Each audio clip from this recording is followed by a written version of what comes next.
everyone! Welcome back to atong YouTube channel and welcome sa atong mga new listeners. Excited na ba mo sa atong mga bagong episode o bagong drama? Yes, na ating mga bagong drama Bisaya. Subscribe na mo sa atong YouTube channel sa Radio Drama Bisaya and hit the notification bell aron ma-notify mo sa atong mga bagong uploads. And sa mga nag-atang sa atong mga new episode, mo niya ang sumpay sa atong drama. Matag Kagulkul sa Rihas. Ako bayot man tuod ko. Pero wag lang ismulin, oy. Kay graduhan na ako, nakaabot ko grade 6. Graduate man gyud ako pa sa elementary ba? Pero kay ang gobyerno sa Pinas, pauso man, pabilib, sundog-sundog ka ng mga eskwela sa gawas sa nasod. Nasa sila gitawag og K-12. Ina mo graduate ka sa elementary, na di na noon. Kaya na pa may grade 7. Unya sa high school, papunaan pag ko sa katuig ang 4th year, mahimo ng 5th year. Yang ang pagyon! Gipaabot lang tato nila grade 10. Unya sa high school, 20th year. Labaw ta sila usos gawas. Ako song, sabi ni mo, wa mo tuod kay grado. Pero, diha ginoon ta to. Nag-eskwela ginoon ta ko grade 1. Pero, wa gyud ako tiwasa. Kay palabihon man ako ang pagtrabaho. Pangay kay sa basura nga kapuslan pa. Kaysa ato sa eskwelahan. Pero ibaw ko di lalim sa gastuhan sa ginikanan kanang dugang tuig sa pag-eskwela sa mga bata. Gusto yun ka. You are right. Tidag nga no. Sa ko lang pinubling opinion ba? Kaya obserbasyon ba? Obserbasyon pinubli ba? Ang problema, dapat tingalis gobyerno. Ugwa sa mga estudyante. Nga na nagkasulti magkaana, aba? Takdan ko na. Sa mga ikay bayot. Ha? Yabag na. Ako may bayot. Oo, lagi. Ang nakasulti ko ato. Kay, nailibro, labi pa na ang gobyernong eskwelahan. 3 o 4 ka bata ang magtabang. Na naieskwelahan. Ha? Gubaon pod. Ang uban, kanang nagharag. Murag katumpagon. Ha? Ang uban, busluto katop. Inikuan, basa blackboard. Ingon ni white class kay basa blackboard. Pero swerte sila. Kay ang uban, matod pa sa kong idol nga si Atty. Rupil Panyok, ha? Na ako na magklase ilawom sa manggahan kay way classroom. Naapoy uban, doon ay classroom. Pero nagsagol ang estudyante. Sa usa ka room, parehas atong amo sa una, pag-eskwela na ko, grade 1. Kauban na mo, grade 2. Hindi na pagkaana. Oh! Ikaw na grade 1, nga mura grade 2. Mao na. Nindot, oy. Napay estudyante nga, nagsubra, nagdasok. Yagaw kayo. Maglabad o sa maestra, oy. Waka sa maestro, maglabad, oy. Daghan ka estudyante. Nindot to. Mugara ka kay ikaw, grade 1 ka, pero mura ka grade 2. Katong grade 2, maglago to. Kaya mura sila grade 1. Ha? Bitaw. Muna akong problema ron. Muna akong problema. Maunay na kong problema. Maunta na ilang sulbaron. Eh, kining nahitabo ron, sama rang ipamayad sa gobyernong ilang sayop ngadto sa mga magtutudlo. Ginikanan og sa mga estudyante. Mura silang nakaminos na noon sa kapabilidad sa mga kabataan karon. Ha? Unya ingon pa nila ang kabataan mo ipaglaom sa atong nasod. Liman ka na. Pogi ko. Unsa man? Pogi ko kay kaburakon pa ko. Muburak pa ko. Ipahungaw ko gining tanan. Be, gunita na to be. Oy! Ayaw lagi ng ubos. Sige lang, bulot. Nagkan pag-istyo. Napay pork barrel. Oh, kana. Muna. Bulot, nagunit Ha? ko. Wala ka nang gikurak. Dito nagyapak o ginapat sa tugang pagbuhat ng eskwelahan. Tugang magtutudlo, mga libro, mga pasilidad. Ha? Pahugtan ako. Tira! Hoy! Ano ko, tira, pahugtan. Hanggang sila! Mga baboy sila! Anong pagkari baboy! Baboy sila! Baboy! Uy!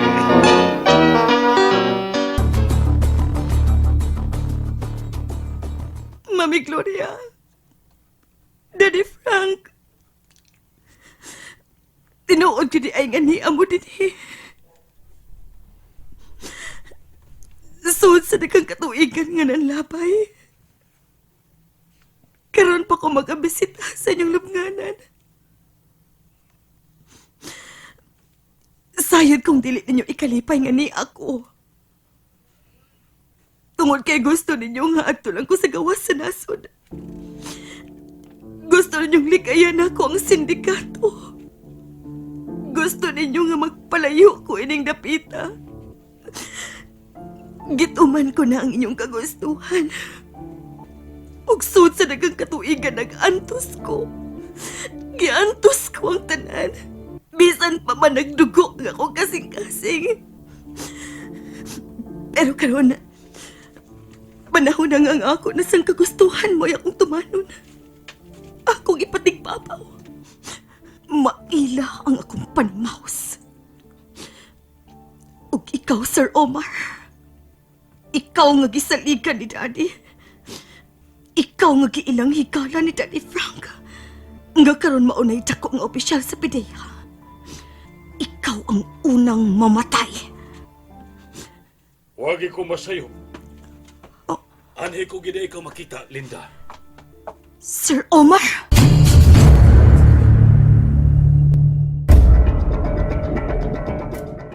Nganong ni ka? Ang pagyatak mo sa yuta nga lubnganan sa namatay kong ginikanan. Usa ka na kong insulto alang ako.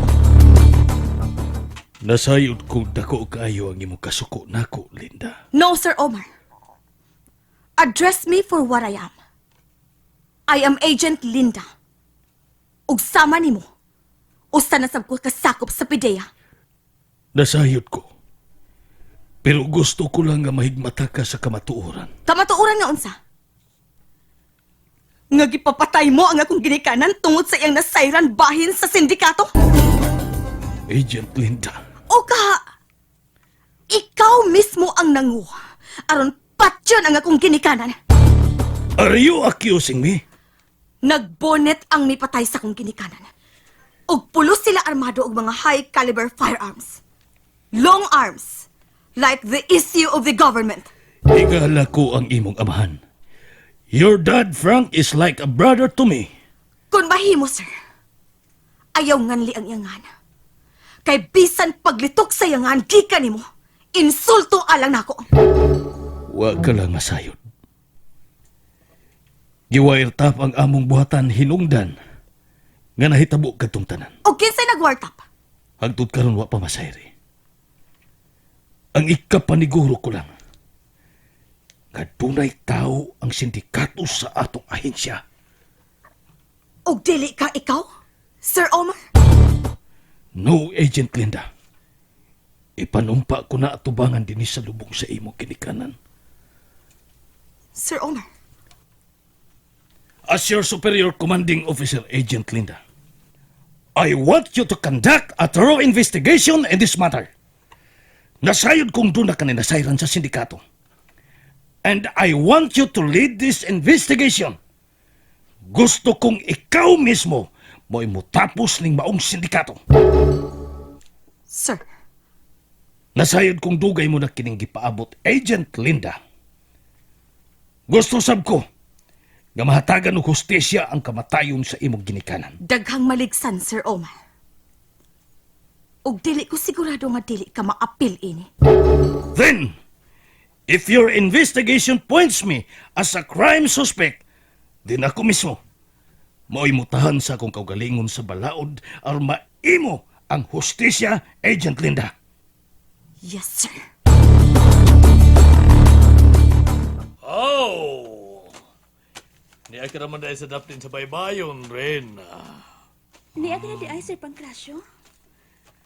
Nagpahangilan ko. Mahimo bang mutupad sa paglingkod? Mahugaw ka. Mupilit sa imong sapot ang bahasa baybayon. Why kaso, Ren?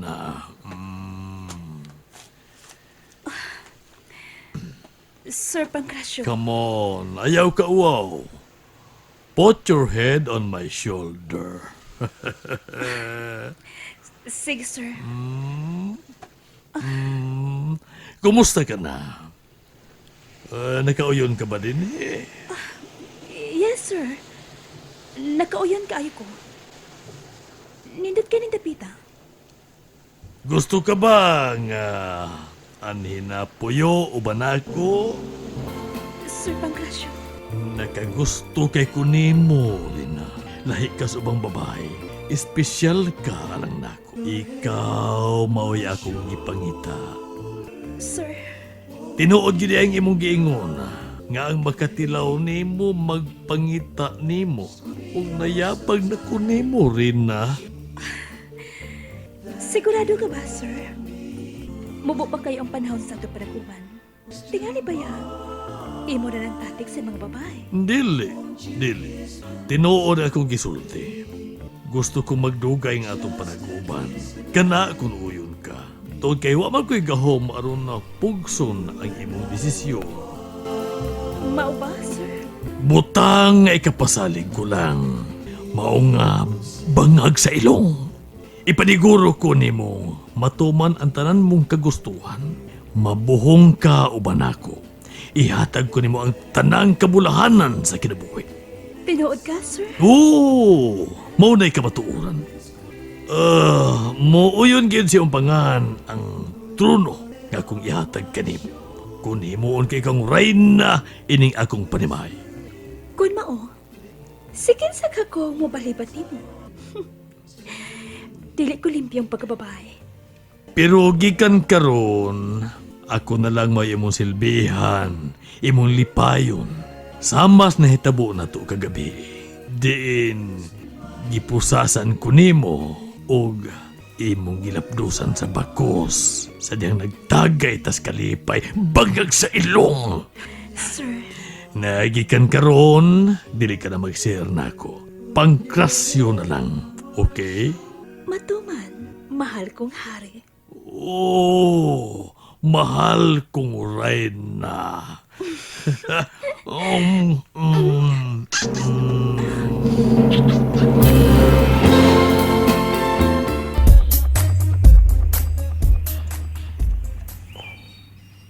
Manining. Papa Putol.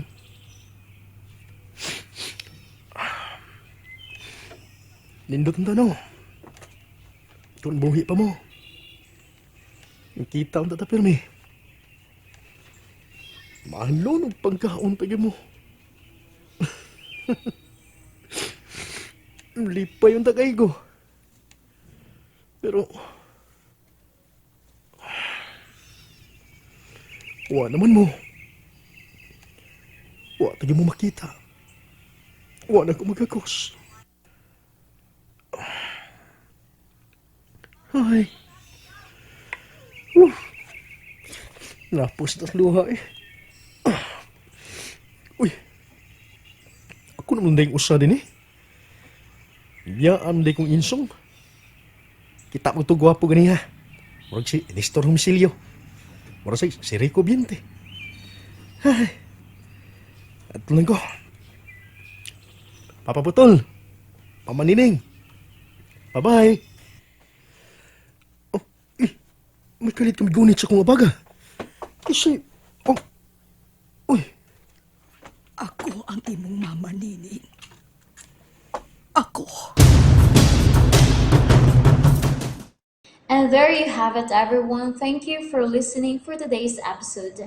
Stay tuned for our next episode. Bye bye.